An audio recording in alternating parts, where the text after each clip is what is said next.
कमलेशवा अमरेशवा टीप दे तो डीजे शिव नारायण सीतामढ़ी।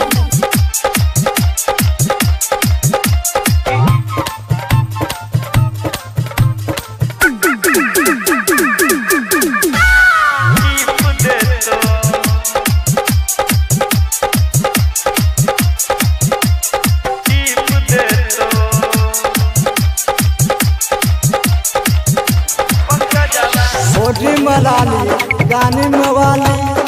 होठी मलाली गाने मवाली, केस मन रवन क्लिप दो कि पंकजवा छौरा छौरा अनहरिया मटीप दो टीप दे अमृतवा छौरा छौरा अनहरिया मटीप दो टीप दे तो टीप दे तो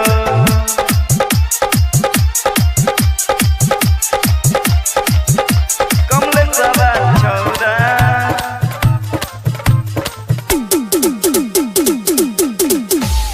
डीजे शिव नारायण सीतामढ़ी। आगे टीप दे तो अनहरिया में टीप दे तो रालन तू छोट पतर की भागना तू जवान गे भोगले तू जवान के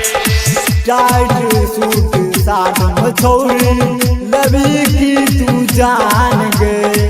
लेबो ये की तू जान के रालन तू छोट पतर की भागना तू जवान गे टाइट सूट साठ मछौरी लबी की तू जान गे अगे क्रीम से न लब लिप दो कि पंकजवा छौरा छौरा अनहरिया मटीप दो टीप दे तो अमृतवा छौरा छौरा अनहरिया मटीप दो टीप दे तो टीप दे तो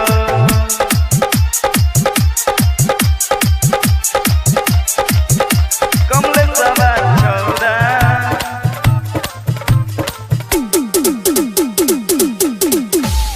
डीजे शिव नारायण सीतामढ़ी।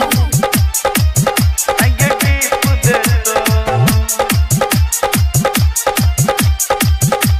अनहरिया में टीप दे तो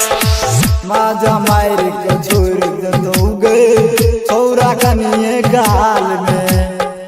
छौरा कनिए गाल में लागे चुम्मा मूड बने तो तोरा गोर की गाल में तोरा गोर की गाल में माजा मार के छोड़ दो गे छौरा कनिए गाल में लागे चुम्मा मूड बने तो तोरा गोर की गाल में मुकसवा छौरा लिख दे तो कि पंकजवा छौरा छौरा अनहरिया मटीप दो दे तो अमृतवा छौरा अनहरिया मटीप दो अनहरिया में टीप दे